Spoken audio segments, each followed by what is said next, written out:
Hey Richard, this is Chris. I'm going to try and do this kind of straightforward.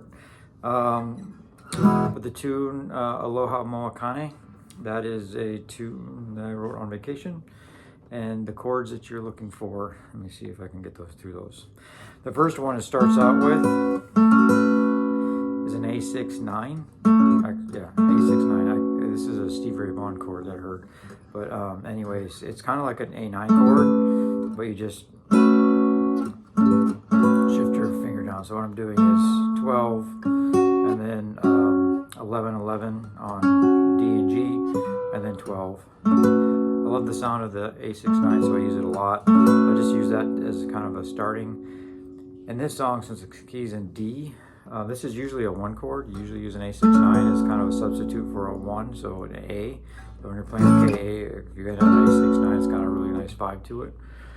But in this case, I'm using it as a 5. So an A9 would make a nice 5. A9 abandoned would make a nice 5. But I'm using this to kind of kick off into the tune, which is actually in D. So I'm starting with that, and then I'm just trying to get to that third. That's all I'm doing. The third for the D, since I'm playing in D, that F sharp makes my third. So then what I did, I'm actually, if you look at a D, if you take a C chord and just go up 2 frets, you got the D fundamental shape that I'm at. But what I'm doing is I'm not playing the D, I'm playing the A, which is the 5th. And then I'm doing the kind of the Chet Atkins thing, we can't see my tongue. But instead of playing the 5th, I'm dropping it, so it's a flatted 5th. So I'm kind of got this D flat 5 thing. And I use that to build tension so that I can release it. So it goes that from that. And then I just fill, and then it's just filling out the chord. So again, you can see my fingers, but it's just playing the D on the B string, the A, the F sharp, and then the D. But I'm playing it like this. So I'll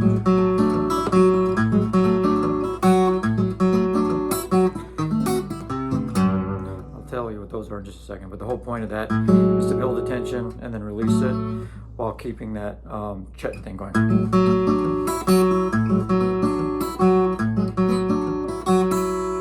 then the next thing I do all the time, which is this diminished thing.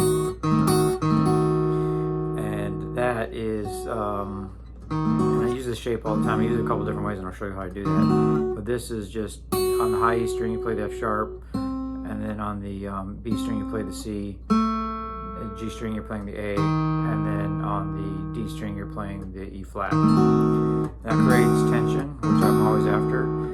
And this chord, it's kind of a Robert Johnson thing. So if you listen to a lot of the blues, it's kind of that. So you can use those chromatically to climb up, which I do a lot, or you can do it in minor thirds, which I do that a lot too. So I take the high E and I go up another high minor third, right. And I use those as passing chords to get me from somewhere else because I like the sound of them.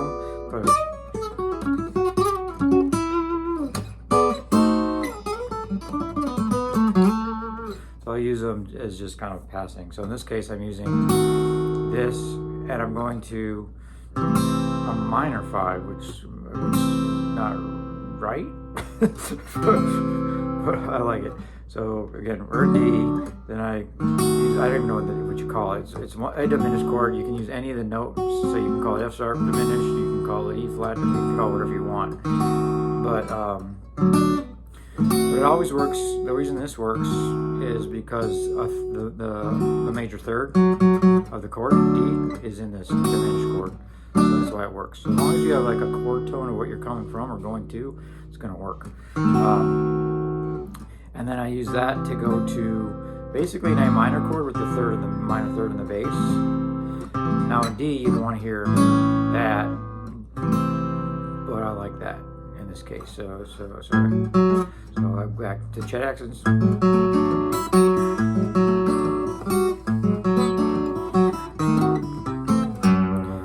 And back to that F sharp. I use the third a lot if you can't tell. And then this is just like a G add 9. So I'm just playing the G and then the open 2 notes here. And the A there, I had the A as an add 9.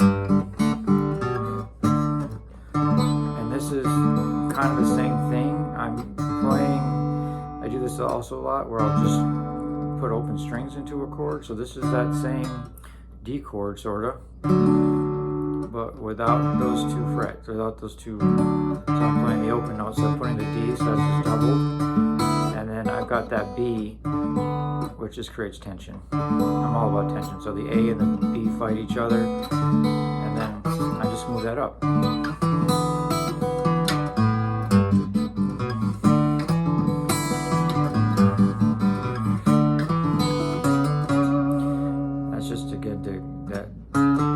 Get me to the next part, which is kind of weird too.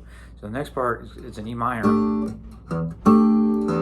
7. If you look at that, but you take just the middle 3 there on the D string through the B string, the minor 7 chord thing, and then I'm dropping the E down to the low E. So I'm doing that suspended thing. So it's a sus2. Put the minor back on there. And this is where it gets weird, because I'm going from a minor E minor 7 to an E major 7. And all I'm doing is sliding into an E major 7, and that's just play the E major 7, drop that note out, and then just use those notes, and I do that for effect. And then I'm playing another major 7, which is a G major 7. It's just a major 7 chord.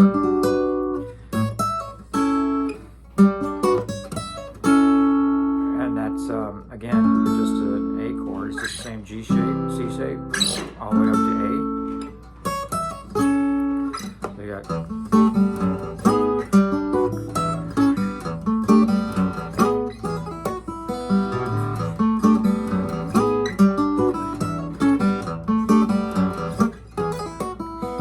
It just repeats.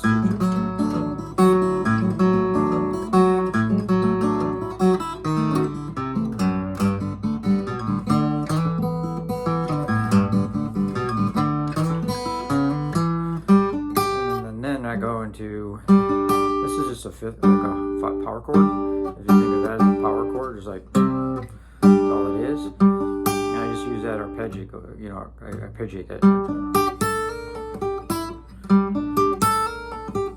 Then I just go to the B minor 7, which is the 6. Is it the 6?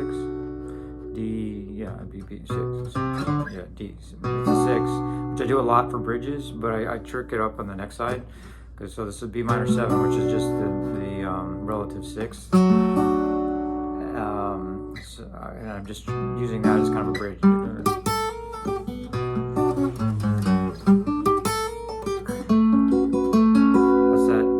That's that A6-9 again.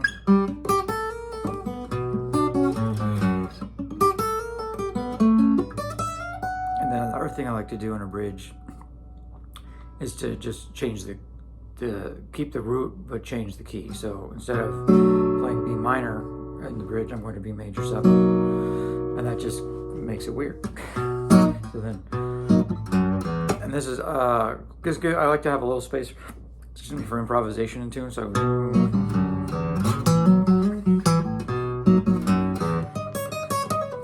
I could do this all day.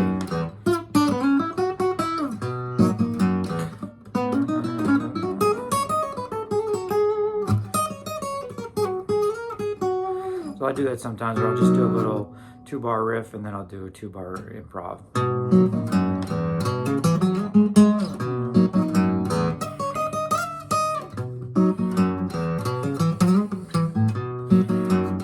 And you can do whatever you want.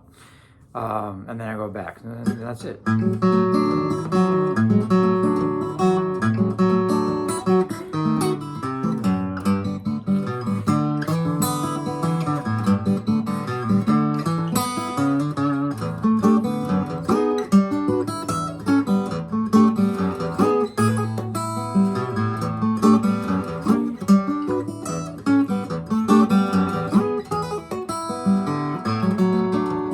I don't know how to end a song, I can't.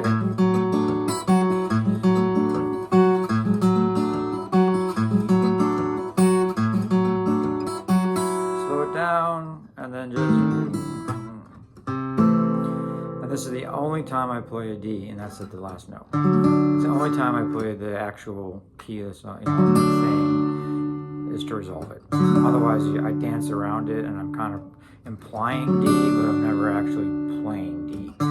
So the fundamentals on all of that. The reason I choose the chords I do are for tension, for curiosity. Like if you're expecting major and you hear minor, it kind of throws your ear off, but as long as it doesn't sound bad, then it works, I guess. And for passing, I like to keep my bass lines walking and fluid unless I'm doing the Chet thing. But if I'm not doing the Chet thing, I'm doing a walking thing usually. Very rarely do I do just steady. I mean, I do.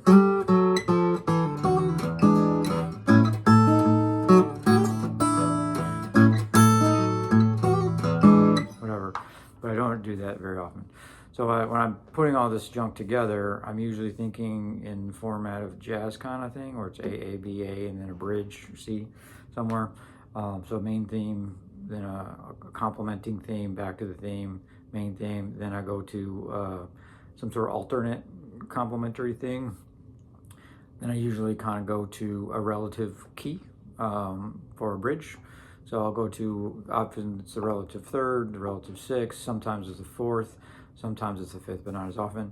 But I usually just at that point try to get you out of the bass key and into something different for a little bit. Then I usually go back to the main head.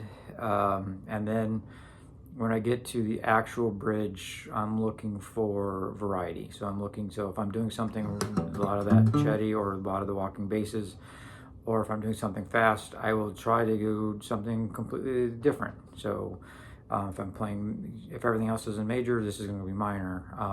If everything else is fast, this will be slow. So when I get to that kind of the bridgy part, that's the whole kind of break the pattern type of thing. As long as you can do it without breaking the tune, it works. Then I cycle back. So most of the tunes I write are kind of based on either a jazz concept songwriting model or a blues.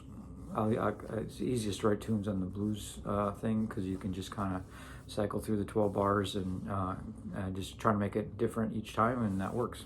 So anyway, I hope that was helpful. Hit me up if you want something different or something else. Thank you. Bye.